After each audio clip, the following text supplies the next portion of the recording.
एक छोटी सी कहानी से आज की चर्चा प्रारंभ करूंगा।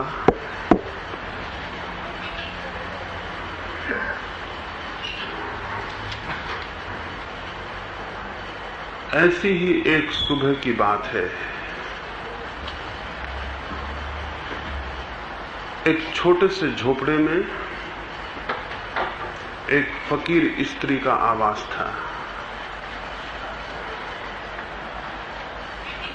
सुबह जब सूरज निकलता था और रात समाप्त हो रही थी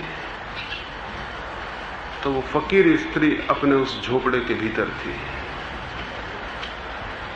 एक यात्री उस दिन उसके घर मेहमान था। वो भी एक साधु, एक फकीर था। वो झोपड़े के बाहर आया और उसने देखा कि बहुत ही सुंदर प्रभात का जन्म हो रहा है।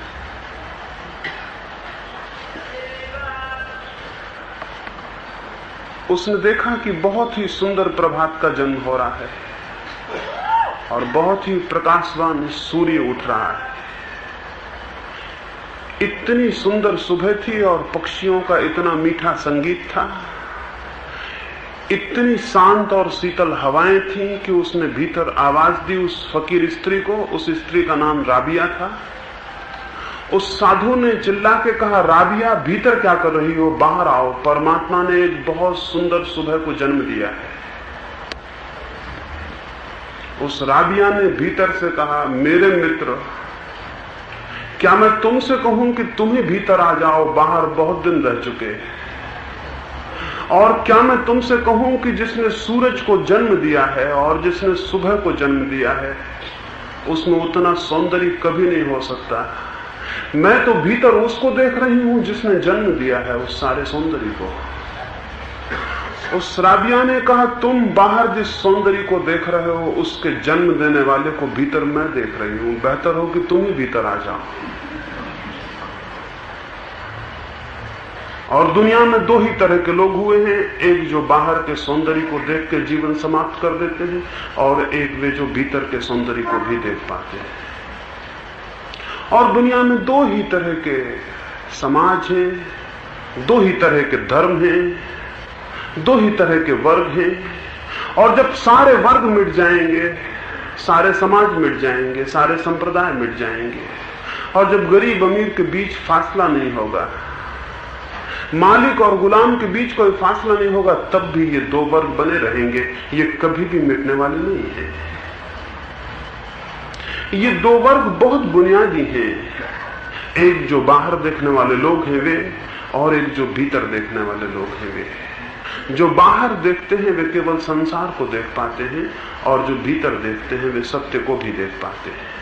तो उस फकीर स्त्री ने सुबह सुबह उस साधु को कहा, तुम ही भीतर आ जाओ, बहुत दिन बाहर रह लिए। भीतर आने का यह आमंत्रण ही धर्म है।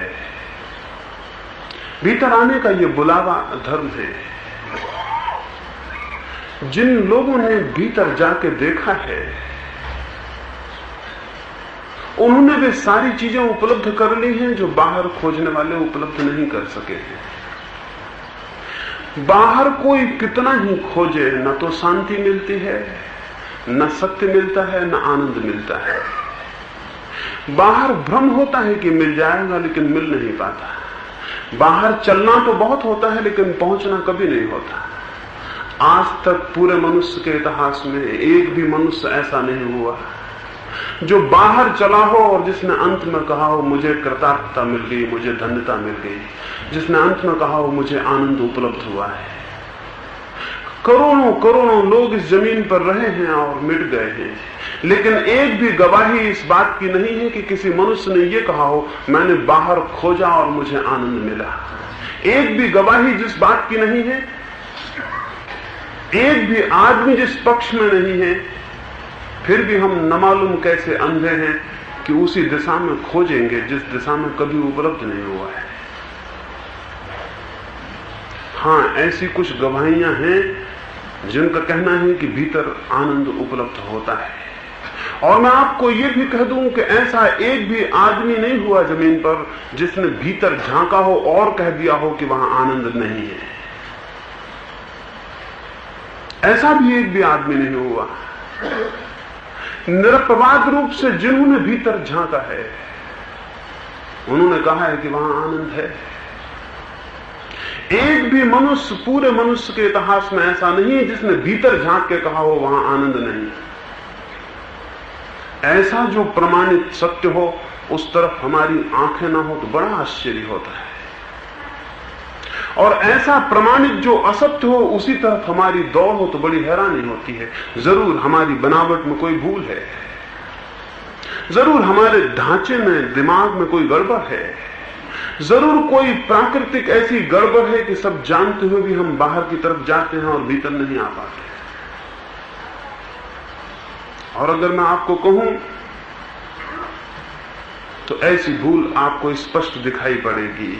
मनुष्य के साथ एक दुर्घटना है, और वो दुर्घटना यह है कि उसकी सारी इंद्रियों के द्वार बाहर खुलते हैं, कोई इंद्री भीतर की तरफ नहीं खुलती। उसका स्वयं का होना भीतर है और उसके सारे द्वार बाहर खुलते हैं। हम एक ऐसे मकान में रह रहे हैं जिसका कोई दरवाजा भीतर की तरफ नहीं खुलता, सब दरवाजे बाहर की तरफ खुलते हैं। तो जब भी हम आंख खोलते हैं बाहर आंख खुलती है, जब भी कान खोलते हैं बाहर कान सुनता है, जब भी हाथ फैलाते हैं बाहर की चीज पकड़ में आ जाती है। हमारी सारी इंद्रियां बहिर्मुखी हैं, उनका निर्माण ऐसा है कि वो बाहर की तरफ खुलती है, वो भीतर की तरफ नहीं खुलती। और चूंकि वो भीतर की तरफ नहीं खुलती, इसलिए जब हम में प्यास जगती है आनंद को पाने की, जब हमारे प्राण आनंद को पाने के लिए प्यासे होते हैं, जब हमारे भीतर अभीप्सा सरकती है, और जब हमारे भीतर कण कण रोआ रोआ दुख के ऊपर उठना चाहता है और शांति पाना चाहता है, तो स्वभावतः हम बाहर खोजने लगते हैं। एक और छोटी कहानी कहूं, मुझे बड़ी प्रीति कर रही है, और उसी फकीर स्त्री के संबंध में जिसके बाबत मैंने कहा, जिसने उस साधु को कहा कि तुम ही भीतर आ जाओ। एक दिन सांझ लोगों ने देखा वो फकीर स्त्री अपने दरवाजे के बाहर कुछ ढूंढती है। कुछ लोगों ने पूछा क्या ढूंढती हो? वो अत्यंत वृद्ध थी और लोगों ने सोचा उसकी सहायता कर दे। उस स्त्री ने कहा तुम सहायता तो करोगे, लेकिन जो मैं खोजती हूं तुम शायद ही पा सको, क्योंकि मैं भी नहीं पा सकूंगी। लोगों ने कहा फिर भी तुम खोज रही हो तो हमको सहायता कर दें, शायद मिल जाए। उस स्त्री ने कहा मेरी कपड़ा सीने की एक सुई खो गई है, उसे खोजती हूं। उन लोगों ने भी खोजना शुरू किया। रात गिर गई थी, लेकिन थोड़ा सा प्रकाश जलता था एक रास्ते के लैंप पर, और उसकी रोशनी पड़ती थी। वो उसे ढूंढते रहे। फिर एक आदमी ने पूछा सुई बहुत छोटी चीज है, हम ये तो पता लगा लें कि सुई गिरी कहां खोई, तो हम वहां खोज लें। वो बुढ़िया कहने लगी ये मत पूछो। लोगों ने कहा ये ना पूछेंगे तो खोजना मुश्किल है, रास्ता बड़ा है, सुई बहुत छोटी, प्रकाश बहुत कम। वो बूढ़ी स्त्री कहने लगी सुई तो मेरे भीतर के कमरे में घूमी है। उन लोगों ने कहा फिर तुम पागल हो जो उसे बाहर खोजती हो। वो स्त्री बोली जब मैं सीती थी मेरी सुई गिरी तो भीतर सूरज डूबने के करीब था। मैं इतनी गरीब स्त्री हूं कि मेरे पास कोई दिया तो है नहीं, कोई प्रकाश तो है नहीं। अंधेरा हो गया तो मैं खोजती हुई बाहर की ढलान में आ गई, वहां थोड़ी रोशनी थी। फिर वो रोशनी भी चली गई, बाहर सड़क पर आ गई, यहां लैंप जलता है, यहां खोजने में आसानी होगी। उन लोगों ने कहा तुम बिल्कुल पागल हो, जो चीज जहां गुमी है वहीं खोजी जा सकती है। तो उस फकीर स्त्री ने कहा कि मैं तुम सबको भी ऐसे ही खोजते देख रही हूं।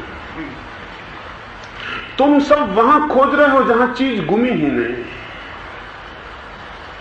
और चूंकि मनुष्य की इंद्रियों का प्रकाश बाहर पड़ता है, इसलिए आदमी बाहर खोजने लगता है।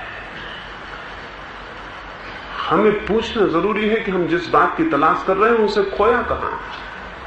और ये स्मरण रखें, तलाश केवल उसकी होती है जिसे खोया हो, अन्यथा हमें पता भी नहीं हो सकता। मनुष्य आनंद को खोजता है, इस बात का सबूत है कि आनंद खोया गया है, अन्यथा आनंद का पता भी नहीं हो सकता था। मनुष्य सत्य को खोजता है, इस बात की सूचना है कि सत्य खोया गया है, अन्यथा सत्य का कोई पता भी नहीं हो सकता। हम प्राणों के किसी तल पर जानते हैं कि सत्य को हमने खोया है, आनंद को हमने खोया है, इसलिए उन्हें खोजते हैं। लेकिन हम ये नहीं पूछते उसे खोया कहां है, और जो ये ना पूछेगा उसकी सारी खोज व्यर्थ हो जाएगी। सबसे पहले यह जानना जरूरी है कि हमने आनंद को खोया कहां। क्या हमने उसे बाहर के जगत में खोया है तो हम उसे बाहर खोजें। आप कहेंगे हमें कुछ भी पता नहीं हमने उसे कहां खोया। तब भी मैं ये कहूंगा कि ये पता ना हो कि कहां खोया तो जो समझदार है वो सबसे पहले अपने मकान में खोजेगा, इसके बाद बाहर निकलेगा। अगर वहां न मिले तो फिर इस बड़ी दुनिया में खोजने निकलना चाहिए। सबसे पहले जो चीज खो गई है उसे भीतर खोज लेना चाहिए। अगर वहां न मिले तो फिर इस सारी बड़ी दुनिया में खोजने निकलना चाहिए। लेकिन हम वहां नहीं खोजते और बाहर खोजने निकल जाते हैं। और फिर ये दुनिया बहुत बड़ी है और इसके छोर बहुत अनंत हैं और जीवन बहुत अल्प है। हम खोजते समाप्त हो जाते हैं और दुनिया के छोरों तक नहीं पहुंच पाते। इसलिए ये भ्रम बना रहता है कि अभी कुछ खोजने को बाकी दुनिया थी, शायद वहां मिल जाता। इसलिए जन्म जन्म हम खोजते हैं। हमारे हजारों जन्म चुकता हो जाएंगे, दुनिया समाप्त नहीं होगी। उसके रास्ते बहुत अनंत है। जहां इंद्रियां ले जाती हैं हमें वहां कोई अंत नहीं है। वहां कितना ही खोजा जाए कभी आप अंत पर नहीं पहुंचेंगे। इस दुनिया के अंत पर अभी कोई नहीं पहुंचा और कभी कोई नहीं पहुंचेगा। ऐसी कोई जगह ही नहीं हो सकती जहां दुनिया अंत होती हो, क्योंकि फिर क्या होगा। ऐसी कोई जगह नहीं जहां दुनिया अंत होती हो। इसका अर्थ हुआ कि इंद्रियां एक ऐसी यात्रा पर मनुष्य को ले जाती हैं जिसका कोई अंत नहीं है। और जिसका कोई अंत नहीं है वहां उपलब्धि कैसे हो सकती है। जिसका कोई अंत नहीं है वहां पहुंचना कैसे हो सकता है। और जिसका कोई अंत नहीं है वहां पूर्णता कैसे हो सकती है। सबसे पहले जिनका विवेक और जिनका विचार जागृत है वो अपने भीतर खोजेंगे, उसके बाद ही बाहर निकलेंगे। लेकिन मैंने आपसे कहा जो भीतर खोजता है उसे बाहर निकलने की जरूरत नहीं रह जाती, क्योंकि जिसकी तलाश थी उसे वो मिल जाता है। ये भीतर खोजने के विज्ञान का नाम ध्यान है। कैसे हम अपने भीतर खोजेंगे उसकी पद्धति का नाम ध्यान है। ध्यान से मेरा अर्थ प्रार्थना नहीं है। प्रार्थना किसी और से की जाती है, ध्यान किसी और से नहीं किया जाता। प्रेयर और मेडिटेशन में जमीन आसमान का भेद है। प्रार्थना और ध्यान में जमीन आसमान का भेद है। प्रार्थना किसी से की जाती है, ध्यान किसी से किया नहीं जाता। ध्यान का दूसरे से कोई संबंध नहीं है। ध्यान तो स्वयं का परिवर्तन है। ध्यान तो स्वयं के चित्त को इतना निर्दोष, इतना शांत, इतना शून्य बना लेने का नाम है कि वहां चित्त की झील इतनी शांत हो जाए कि उस पर कोई लहर का कंपन ना उठता हो। तो शांत दर्पण जैसी झील में सत्य के प्रतिबिंब को पकड़ा जा सकता है। प्रार्थना ध्यान नहीं है। और प्रार्थना मूल अर्थ भी नहीं रखती साधना का। प्रार्थना तो अक्सर हमारी वासनाओं का ही रूपांतरण है, क्योंकि प्रार्थना में अक्सर हम मांगते हैं, ध्यान में कुछ मांगा नहीं जाता है। और प्रार्थना में हम परमात्मा की स्तुति करते हैं। हम बड़े नासमझ हैं।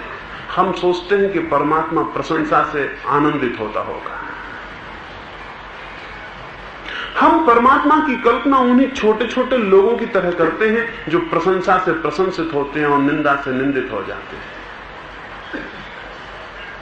हमने परमात्मा की कल्पना आदमी की शक्ल में ही कर ली है और हम सोचते हैं जिन जिन बातों से आदमी प्रशंसित होता है, आनंदित होता है, उनसे परमात्मा भी होता होगा। सारी दुनिया में परमात्मा की प्रार्थना परमात्मा की स्तुति में की जाती है, जो कि बिल्कुल नासमझी की बात है।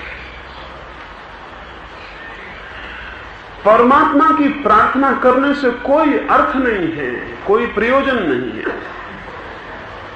हां, ध्यान करने से व्यक्ति जरूर परमात्मा को उपलब्ध होता है। ध्यान करने से जरूर व्यक्ति परमात्मा को उपलब्ध होता है, प्रार्थना करने से नहीं। परमात्मा को खुश नहीं किया जा सकता, क्योंकि जिसे दुखी नहीं किया जा सकता उसे खुश भी नहीं किया जा सकता। जिसे परेशान नहीं किया जा सकता उसे प्रसन्न भी नहीं किया जा सकता। उसे किसी के पक्ष में आंदोलित नहीं किया जा सकता, क्योंकि उसे किसी के विपक्ष में नहीं किया जा सकता। जो लोग प्रार्थना करते हो और सोचते हो वे लोग डूब जाएंगे, जो प्रार्थना नहीं करते तो बड़े नासमझ हैं। परमात्मा आपकी प्रार्थनाओं से आंदोलित नहीं होता, आपकी क्षुद्र कामनाओं से आंदोलित नहीं होता। लेकिन अगर आपके भीतर परिवर्तन हो जाए, आपकी चेतना समग्रीभूत रूप से परिवर्तित हो जाए, ट्रांसफॉर्मेशन हो जाए, तो आप परमात्मा से जरूर संबंधित हो जाते हैं, क्योंकि उस क्षण में आप और परमात्मा के बीच कोई फासला और दूरी नहीं रह जाती, क्योंकि उस क्षण में आप जानते हैं कि आप स्वयं परमात्मा के हिस्से हैं। और ये दुखद है कि जो परमात्मा का हिस्सा है वो परमात्मा के चरणों पर सिर टेके।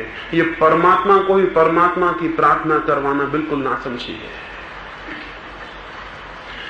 प्रार्थना इसलिए ध्यान नहीं है, ध्यान बड़ी दूसरी बात है। उस संबंध में आज मैं सुबह आपसे कुछ कहना चाहता हूं। ध्यान क्या है? इसके पहले कि मैं कहूं कि ध्यान क्या है, मैं कुछ बातें बता दूं कि ध्यान क्या नहीं है। मैंने पहली बात कही कि प्रार्थना ध्यान नहीं है। दूसरी बात आपसे कहूं, एकाग्रता ध्यान नहीं है, कंसंट्रेशन ध्यान नहीं है। साधारणतः यही समझा जाता है कि चित्त को एकाग्र कर लेना ध्यान है। एकाग्रता ध्यान नहीं है। एकाग्रता बड़ी छोटी बात है। एकाग्रता में भी बाहर एक बिंदु शेष रह जाता है जिस पर हम मन को एकाग्र करते हैं। एकाग्रता में भी हम बाहर ही होते हैं, भीतर नहीं होते, क्योंकि एकाग्रता में किसी नाम पर, किसी प्रतिमा पर, किसी विचार पर, किसी शब्द पर, किसी मंत्र पर, किसी रूप पर हम अपने को एकाग्र करते हैं। एकाग्रता का मतलब ही है चित्त अब भी बाहर से जुड़ा है। एकाग्रता संसार का हिस्सा है, साधना का हिस्सा नहीं। ध्यान बड़ी दूसरी बात है। इसलिए जो सोचते हो हम चित्त को एकाग्र कर लेंगे तो ध्यान हो गया, तो गलत सोचते हैं। ध्यान का अर्थ है बाहर से कोई संबंध न रह जाए, बाहर से असंबंधित हो जाने का नाम ध्यान है। एकाग्रता तो बाहर से संबंध है। तो ध्यान का अर्थ हुआ कि चित्त की बाहर के जगत में कोई गति न रह जाए, चित्त बाहर न जाता हो, चित्त का व्यापार बाहर ना चलता हो, चित्त का कोई व्यापार ना चलता हो, चित्त बिल्कुल निष्पन्द हो जाए, चित्त बिल्कुल शून्य हो जाए, चित्त की कोई गति ना रह जाए, चित्त अगति को उपलब्ध हो जाए। उस अवस्था को पतंजलि ने निरोध कहा है। चित्त अगति को उपलब्ध हो जाए, कोई गति, कोई व्यापार, कोई स्पंदन न रह जाए। उस निष्पन्द क्षण में, उस ठहरे हुए क्षण में, उस रुके हुए क्षण में जब सब रुक गया हो, भीतर कोई चीज चलायमान ना हो, सब ठहर गई हो बातें, सब ठहर गया हो, थम गया हो, उस अवस्था का नाम ध्यान है। ध्यान एकाग्रता नहीं, ध्यान शून्यता है। शून्यता में कोई बिंदु नहीं रह जाता जहां हम टिकते हो, कोई आधार नहीं रह जाता, सब निराधार हो जाता है। एकाग्रता को जो लोग ध्यान समझ लेते हैं, उनके लिए ध्यान एक तरह का दमन, एक तरह का सप्रेशन, एक तरह की जबरदस्ती हो जाती है। वो अपने मन को जबरदस्ती कहीं लगाने की कोशिश करते हैं और ऐसे लोग बड़े असफल हो जाते हैं। जबरदस्ती मन को जो कहीं लगाने की कोशिश करेगा वो मन को जीत नहीं पाता, मन से ही हार जाता है। और तब उसे ऐसा लगता है कि मेरे पापों के कारण न मालूम क्यों मेरी स्थिति खराब है, इसलिए मुझे ध्यान उपलब्ध नहीं होता। वो गलत रास्ते से चल रहा है, इसलिए ध्यान उपलब्ध नहीं हो रहा। वो अपने हाथ से ही गलत कर रहा है। मन के भीतर जो व्यक्ति द्वंद्व करेगा, कॉन्फ्लिक्ट करेगा, लड़ेगा, वो अपने को दो हिस्सों में तोड़ रहा है। जिससे लड़ रहा है वो भी वही है और जो लड़ रहा है वो भी वही है। अगर मैं अपने इन दोनों हाथों को लड़ाऊं तो कौन जीतेगा? अगर मेरे ये दोनों हाथ लड़े और मैं अपनी सारी ताकत लगा दूं इन दोनों हाथों को लड़ाने में, तो कौन जीतेगा? कोई जीतेगा? इन दोनों हाथों में से कोई नहीं जीत सकता, क्योंकि दोनों हाथ मेरे हैं।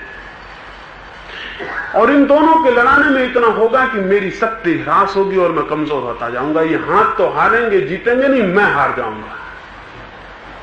जो व्यक्ति मन के भीतर लड़ाई शुरू कर देता है, मन के किसी हिस्से से स्वयं लड़ने लगता है, मन को दो हिस्सों में बांट के लड़ाने लगता है, वो दो हाथ लड़ा रहा है अपने। उन दोनों में से तो कोई नहीं जीतेगा, वो छीन और कमजोर हो जाएगा और हरास हो जाएगा। तिब्बत में एक साधु था मिलारेपा, वो एक मंदिर में ठहरा हुआ था। वो बड़ा शांत और सीधा साधु था, लेकिन उसके बाबत लोगों में ये प्रचार था कि उसको बड़ी सिद्धियां उपलब्ध हैं, और अगर वो आशीर्वाद भी दे दे किसी को तो उसे भी सिद्धियां उपलब्ध हो जाती है। वो तो बड़ा शांत और सीधा आदमी था, उसे सिद्धियों का कोई पता भी नहीं था। लेकिन एक आदमी उसके पास आया एक रात, उसने उसके पैर पकड़ लिए और उसने कहा कि मुझे कुछ सिद्धि चाहिए, मैं बहुत दुखी और पीड़ित हूं, मुझे कोई मंत्र चाहिए जो सिद्ध हो जाए तो मेरी सारी दुख पीड़ा अलग हो जाए। तो साधु ने कहा मैं तो कुछ जानता नहीं, मंत्र जब मैं साधु नहीं हुआ था तो याद भी थे, जब से साधु हुआ वो भी भूल गए। पहले भगवान का नाम भी जानता था, जब से साधु हुआ वो भी भूल गया। पहले कुछ मन में चिंतन भी चलता था, जब से साधु हुआ वो भी पूछ गया। पहले कुछ धर्म शास्त्र भी बांध के चलता था, जब साधु हुआ उनको नदी में डाल दिया। अब तो मेरे पास कुछ भी नहीं, मैं खाली आदमी हूं, मुझे कहो तो मैं तुम्हारे साथ चलूं, बाकी और कुछ भी देने को मेरे पास नहीं। वो व्यक्ति पीछा नहीं छोड़ा, वो बोला कि मैं यहीं बैठा रहूंगा, रात भर जागा रहूंगा, कल भूखा रहूंगा और जब तक नहीं हटूंगा जब तक कि कुछ मुझे मंत्र न दे दे। वो साधु बड़ा हैरान हुआ। अंततः उसने एक कागज पर एक 4 पंक्तियां लिख के दी और उसको कहा कि इन्हें ले जाओ और रात एकांत में बैठ के 5 दफे इनका पाठ कर लेना। जैसे तुम इनका 5 दफा पाठ पूरा कर लोगे तुम में कुछ शक्तियां जाग जाएंगी, फिर तुम उन शक्तियों से जो चाहो करा लेना। वो आदमी कागज लेके भागा, वो पैर छूना भी भूल गया, जाते वक्त धन्यवाद देना भी भूल गया।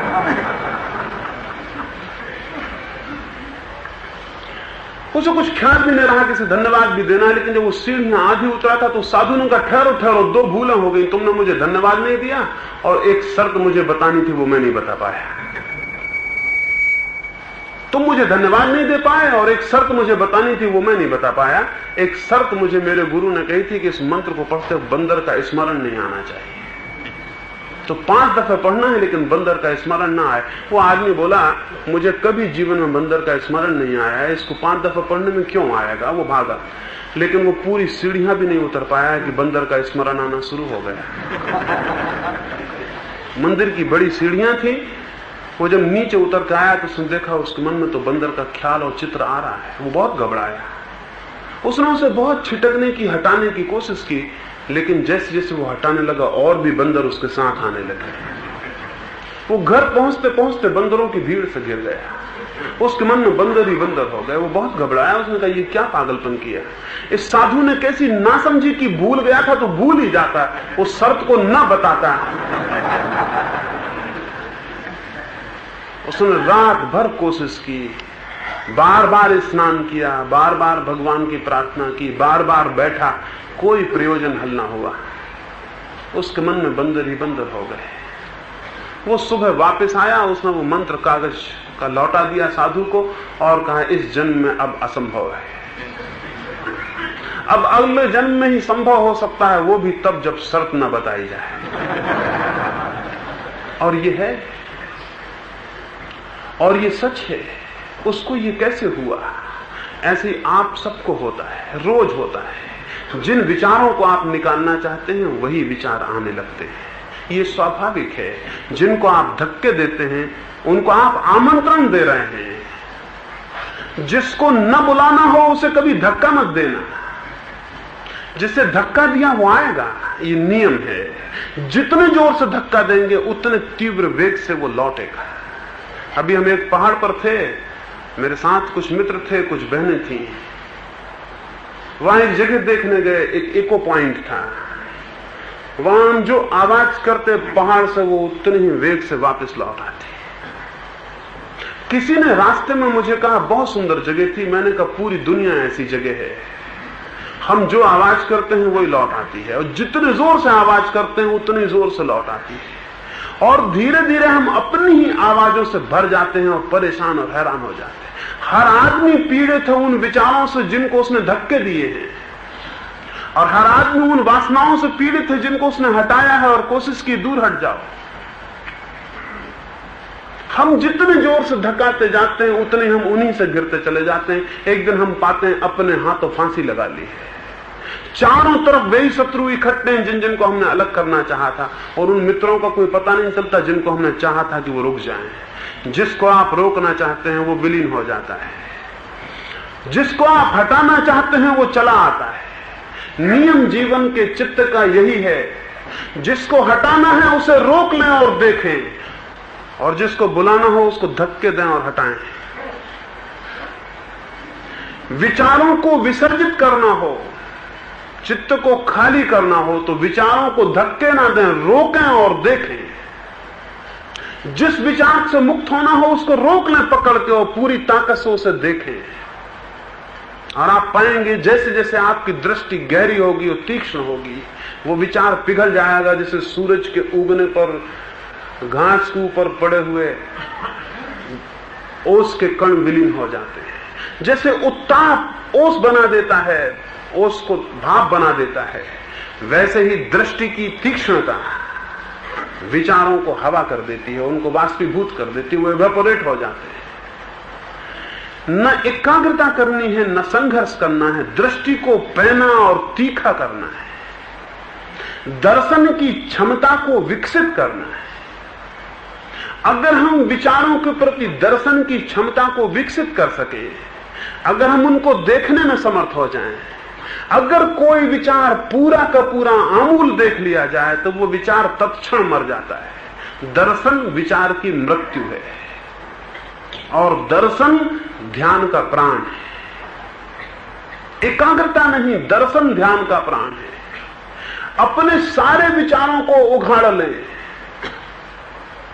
1 घंटा, आधा घंटा, 24 घंटे की दौड़ में रुक जाएं, एकांत में ठहर जाएं, द्वार बंद कर लें, अकेले हो जाएं, और अपने सारे विचारों को कहें आओ, उनको निमंत्रण दे दें कि आओ, और अपने को संयत कर लें कि मैं लड़ूंगा नहीं, किसी विचार के पीछे नहीं जाऊंगा, किसी विचार का अनुगमन नहीं करूंगा, किसी विचार का विरोध नहीं करूंगा, मात्र दर्शक की भांति बैठा और देखता रहूंगा। कुछ भी नहीं करूंगा, बस देखता रहूंगा बैठकर, जो भी विचार आएंगे उनको देखता रहूंगा। धीरे से ये बात सधेगी, क्योंकि हमारी आदतें खराब हैं। हमें सिखाया जाता है कि बुरे विचार अलग करो, भले विचार पकड़ो। हमारी नैतिक शिक्षा यह है कि बुरे विचार को मत पकड़ना, भले विचार को पकड़ लेना। ये ऐसे ही है जैसे कोई कहे सिक्के के एक पहलू को रख लेना और दूसरे पहलू को फेंक देना। तो एक पहलू को पकड़ेंगे और दूसरे को फेंकेंगे, बड़ी दिक्कत में पड़ जाएंगे। सिक्का या तो पूरा बचता है या पूरा फेंका जाता है, उसमें से आधा बचाया नहीं जा सकता। बुरे और भले विचार एक ही सिक्के के 2 पहलू हैं। इनमें से एक को बचाना और दूसरे को फेंकना संभव नहीं है। जो बुरे को हटाएगा और भले को रोकेगा वो बुरे से पीड़ित रहेगा, वो बुरे से मुक्त नहीं हो सकता, क्योंकि वो काम ही गलत कर रहा है। वो तो अनिवार्य हिस्से हैं, एक दूसरे से जुड़े हैं। पूरे विचार को फेंका जा सकता है,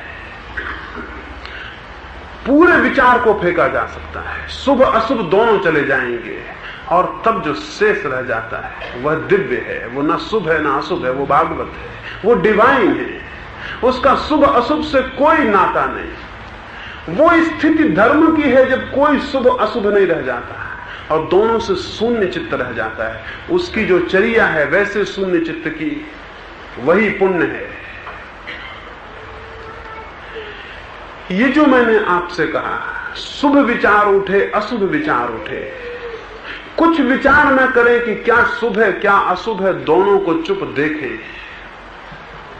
तो ध्यान का पहला अंग है दर्शन को विकसित करना, देखने को विकसित करना, गहरी दृष्टि विकसित करना। हम तो ऐसे लोग हैं, दृष्टि हमारी इतनी फीकी है, हमें उसे गहरा करने का कोई पता नहीं, वो कैसे गहरी हो जाए। हम तो इस जगत को भी बहुत उथला उथला देखते हैं। मेरे पास में लोगों को देखता हूं, आप दरख्तों के नीचे से निकल जाएंगे वो आपको दिखाई नहीं पड़ेंगे, फूलों के पास से निकल जाएंगे वो आपको दिखाई नहीं पड़ेंगे, लोगों में से आप निकल जाएंगे वो आपको दिखाई नहीं पड़ेंगे। आपकी दृष्टि बड़ी उथली है, आप देखते ही कहां हैं, किसी तरह भागे जा रहे हैं, जो दिख जाता है दिख जाता है। देखना बड़ी दूसरी बात है, उसके लिए ठहरना, रुकना जरूरी है। उस अभ्यास को करने के लिए कि हम देखना संभव हो पाए, बाहर के जगत में भी देखने की क्षमता को विकसित किया जा सकता है। कभी 10-5 क्षण को किसी फूल के पास देख जाएं और चुपचाप देखते रहें, सोचें ना गुलाब का है कि जूही का है कि किसका है, सोचें ना, सिर्फ देखते रहें, कुछ ना करें, सिर्फ देखें और इतने ख्याल रखें कि मुझे सिर्फ ये गुलाब दिखाई पड़ रहा है और मैं कुछ भी नहीं कर रहा हूं। कभी चांद को देखें और चुपचाप देखते रह जाएं, कभी आकाश को देखें और चुपचाप देखते रह जाएं, कभी किसी व्यक्ति के चेहरे को देखें और चुपचाप देखते रह जाएं, कभी समुद्र के किनारे बैठे और चुपचाप देखते रह जाएं। कुछ सोचें ना, कुछ विचारें ना, सिर्फ देखें। धीरे धीरे देखने की क्षमता आप में विकसित होगी।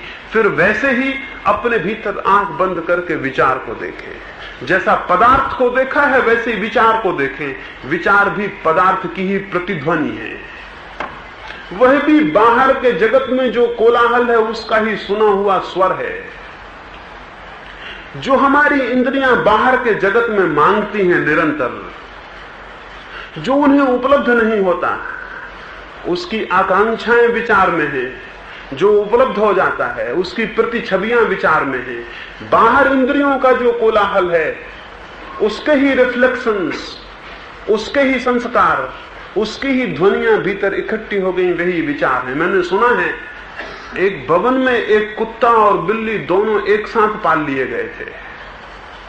एक सुबह उस बिल्ली ने उठ के कहा, आज रात तो अद्भुत हुआ, मैंने स्वप्न देखा कि इस वर्ष वर्षा में पानी नहीं, चूहे गिरेंगे।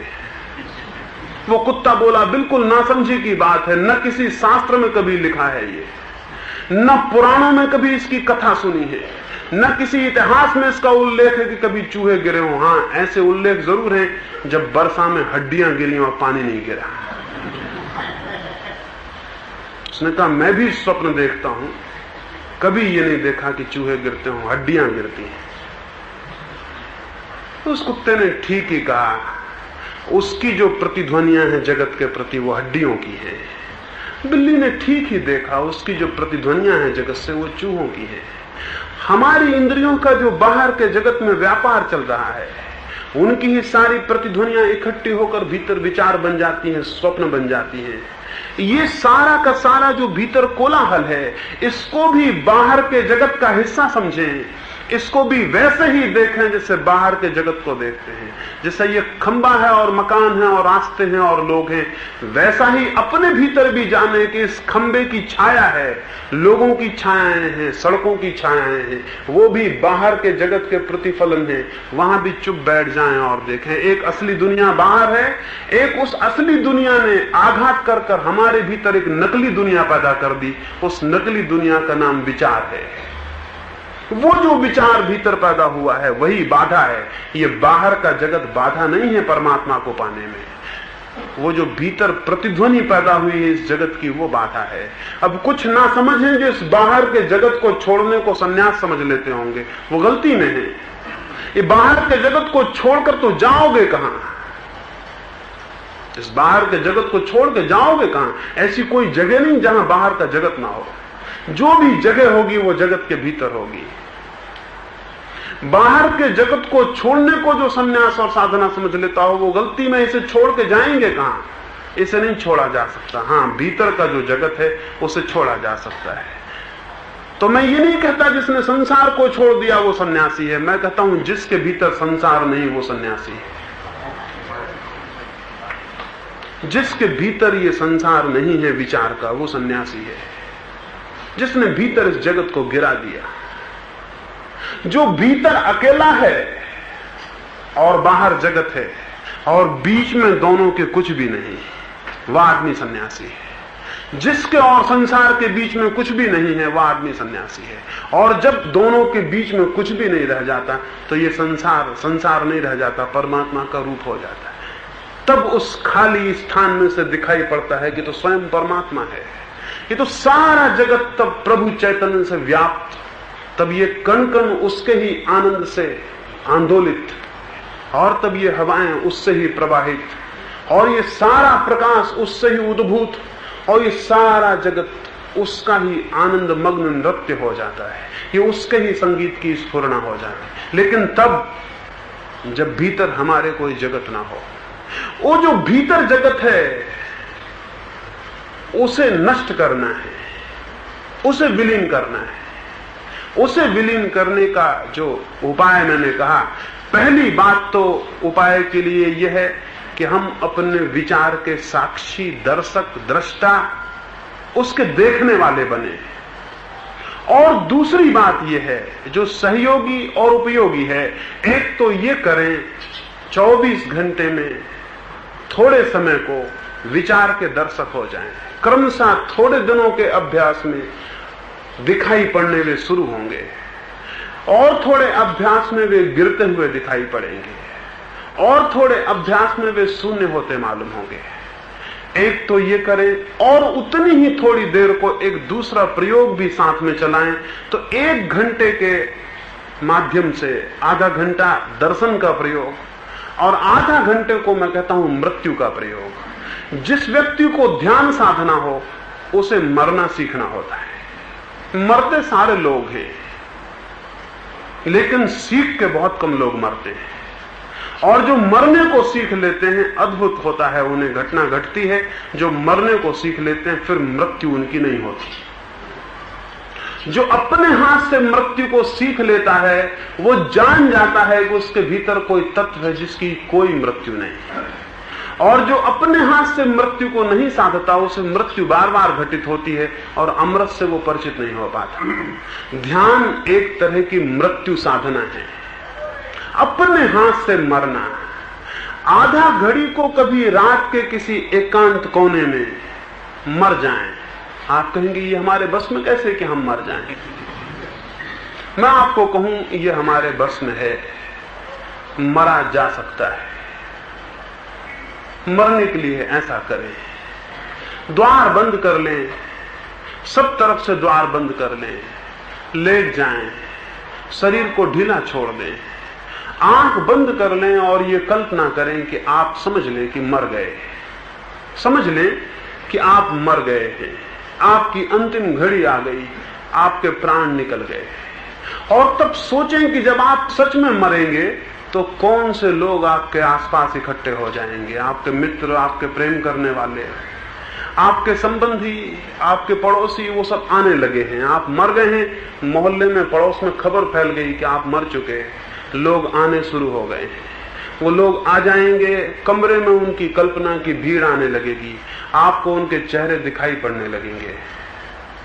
जब सारे लोग आ जाएं तो फिर आपकी अर्थी उठेगी, उसे भी उठते हुए देखें कि लोगों ने आपकी लाश को बांध दिया, वह आपकी अर्थी को कंधों पर ले चले, रास्ते से आपका गुजरना शुरू हो गया। और उस मरघट तक पीछा करें अपनी इस लाश का। अब मरघट पर पहुंच गए और चिता जला दी गई और आपकी लाश उस पर रख दी गई और सब राख हुआ जा रहा है। इसका निरंतर अभ्यास करने पर एक दिन आप पाएंगे सब जल गया है और आप बिना शरीर के अपने को अनुभव करेंगे। निरंतर अभ्यास करने से किसी दिन आप अचानक होश से भर जाएंगे और पाएंगे सब जल गया और आप बिना शरीर के हैं। और जब शरीर पूरा जल जाएगा तो आप अचानक पाएंगे कि आपके सारे विचार शून्य हो गए, क्योंकि सारे विचारों को जन्म इस शरीर के माध्यम से मिलता है। इन इंद्रियों के द्वार से सारे विचार बाहर से आते हैं। अगर ये सब राख हो गई तो इनका सारा संसार भीतर गिर जाता है।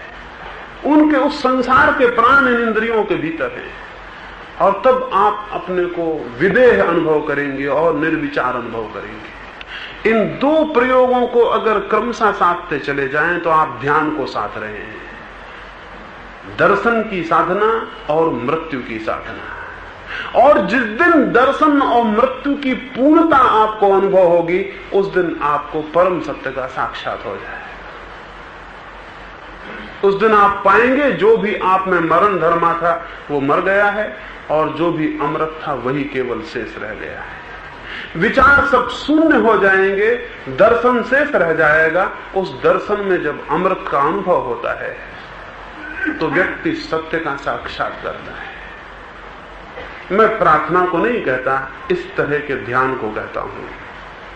और अगर एक दफा आपको अपने भीतर स्वयं की सत्ता में किसी अमृत, किसी चैतन्य, किसी परम सत्ता का बोध हो जाए तो तत्क्षण सारे लोगों के भीतर आपको उसका बोध होना शुरू हो जाता है। जब तक आप अपने को शरीर जानते हैं तब तक दूसरे लोग भी आपको शरीर दिखाई पड़ रहे हैं, तब तक ये सारा संसार प्रकृति दिखाई पड़ रहा है।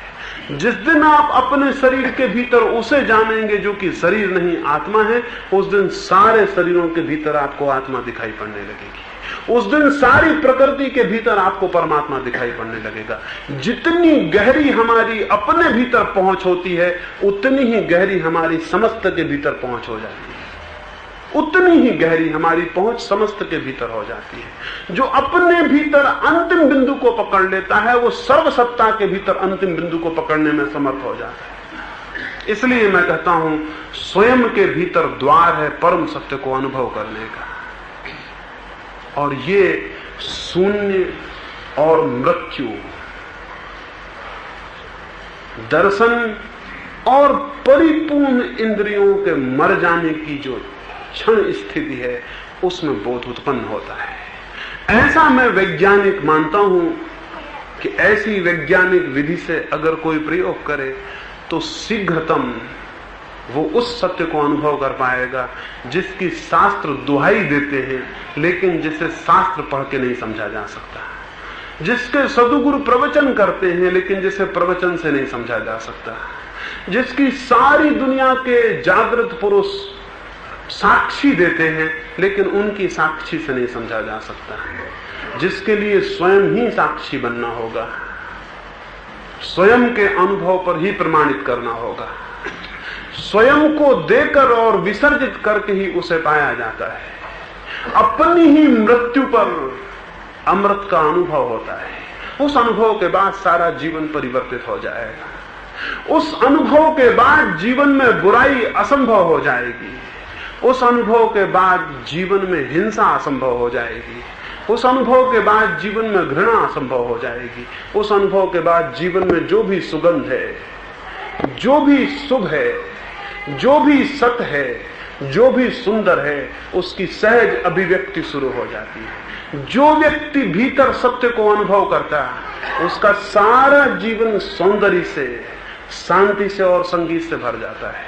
उसके सारा जीवन उन प्रतिध्वनियों को, उन तरंगों को प्रवाहित करने लगता है जो सारे जगत के लिए शांति की और शीतलता की छाया बन सकती है। यही प्रार्थना करूंगा परमात्मा से, प्रत्येक व्यक्ति को शांति और शीतलता का छाया का बड़ा वृक्ष बनाए, उसे खुद छाया मिले और अनेक लोग उसकी छाया से आंदोलित हों, अनेक लोग उसके आनंद से प्रभावित हों, अनेक लोग उसके सौंदर्य से प्रभावित हों, अनेक लोग उसके अंतः संगीत से आंदोलित हों और उनके भीतर भी प्यास पैदा हो।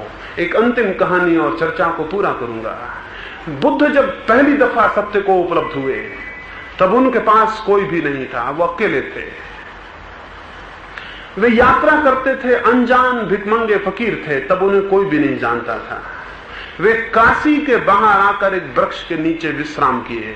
संध्या को जब सूरज ढलता था तब वे एक झाड़ के नीचे फटे कपड़ों में लेटे हुए थे। काशी का जो नरेश था वो कुछ दिनों से बहुत दुखी, बहुत चिंतित, बहुत पीड़ित था। उसने अनेक बार आत्मघात करने का भी उपाय किया लेकिन असफल रहा। वो सांझ को अपना मन बहलाने को रथ को लेकर गांव के बाहर निकला। सूरज ढलता था, उसकी अंतिम किरणें बुद्ध की मुख मुद्रा को प्रकाशित करती थी। वो एक वृक्ष के नीचे टिके आंख बंद किए लेटे थे। सारथी रथ को हांके जाता था। अचानक उस राजा की दृष्टि इस भिखमंगे पर पड़ी। उसने सारथी को कहा, रथ रोक लो। ये कौन व्यक्ति यहां लेटा हुआ है जिसके पास कुछ भी मालूम नहीं होता, उसके पास सब कुछ कैसे दिखाई पड़ रहा है? बुद्ध ने कहा, उस राजा ने कहा, जिस भिखमंगे के पास कुछ भी दिखाई नहीं पड़ता उसके पास सब कुछ कैसे दिखाई पड़ता? रथ रोको। मेरे पास सब कुछ है और मुझे कुछ भी दिखाई नहीं पड़ता। वो उतर के गए और उन्होंने बुद्ध को कहा कि क्या मैं ये पूछूं कि ये अद्भुत समृद्ध भिखमंगा कौन है? जो शब्द हैं वो ये कि ये अद्भुत समृद्ध भिखमंगा कौन है? बुद्ध ने कहा, एक दिन मैं भी दरिद्र समृद्ध था। जो तुम हो एक दिन मैं भी वही था। बहुत मेरे पास था और मेरे भीतर कुछ भी नहीं था। उस राजा ने कहा, मैं बहुत पीड़ित हूं, क्या ये कभी मुझे भी संभव हो सकता जो तुम्हें संभव हुआ? बुद्ध ने कहा, जो एक बीज के लिए संभव है वो हर दूसरे बीज के लिए संभव है। हर बीज वृक्ष बन सकता है। जो मुझे फलित हुआ वो तुम्हें फलित हो सकता है, क्योंकि मनुष्य की आंतरिक एकता समान है, मनुष्य की आंतरिक संभावना समान है, लेकिन कुछ करना होगा। उस राजा ने बुद्ध को कहा, मैं कुछ भी करने को तैयार हूं और मैं कुछ भी खोने को तैयार हूं, क्योंकि सच तो यह है कि जो भी मेरे पास है उसका मुझे कोई मूल्य मालूम नहीं होता। बुद्ध ने कहा, और कुछ खोने से वो नहीं मिलता है, जो स्वयं को खोने को तैयार होता है उससे ही वही मिलता है। उस स्वयं को खोने को मैंने मृत्यु कहा। जो स्वयं को खोने को राजी हो जाता है वो स्वयं की परम सत्ता को उपलब्ध हो जाता है। यही सूत्र है। जो बीज मिट्टी में अपने को गलाने के लिए राजी नहीं होता वो बीज कभी अंकुर नहीं बनता, वो बीज सड़ जाएगा। जिसने कोशिश की कि अपने को बचा लूं वो बीज सड़ जाएगा, उसमें अंकुर पैदा नहीं होगा। और जो बीज अपने को तोड़ देता और मिटा देता और मिट्टी में गल जाता कि उसका कोई पता भी नहीं चलता कहां गया, वो बीज अंकुर हो जाता है। अंकुरित तो होने का सूत्र है गल जाना और मिट जाना। और जो जीवन में इस भांति मरने लगे, गलने लगे और मिटने लगे, और जो अपने को खो दे, वो एक दिन पाएगा उसने स्वयं को पा लिया और विराट तर रूपों में बूंद बूंद की तरह खो जाती है और सागर बन जाती है। व्यक्ति जब व्यक्ति की तरह अपने को खो देता है तो वो परमात्मा हो जाता है। इसी सूत्र विचार के साथ अपनी चर्चा को पूरा करूंगा। बूंद जब बूंद की तरह अपने को खो देती है तो वो सागर हो जाती है, और व्यक्ति जब व्यक्ति की तरह अपने को मिटा देता है तो वो परमात्मा हो जाता है। ईश्वर आपको ये सौभाग्य दे कि आप मर सके। मरने के पहले जो मर जाते हैं वे लोग धन्यभागी हैं। मेरी बातों को इतने प्रेम से सुना है उसके लिए बहुत बहुत अनुग्रहित हूं। सबके भीतर बैठे परमात्मा के लिए मेरे प्रणाम स्वीकार करें।